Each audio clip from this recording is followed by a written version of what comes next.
Natutulog yung alas 2. Maglalaro pa. Ano? Ano? Bakit? Kaya ko kinapatay. Hindi, natutulog talaga siya alas 2.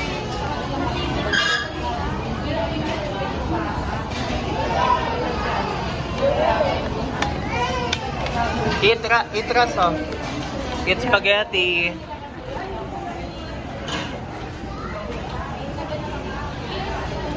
Yummy.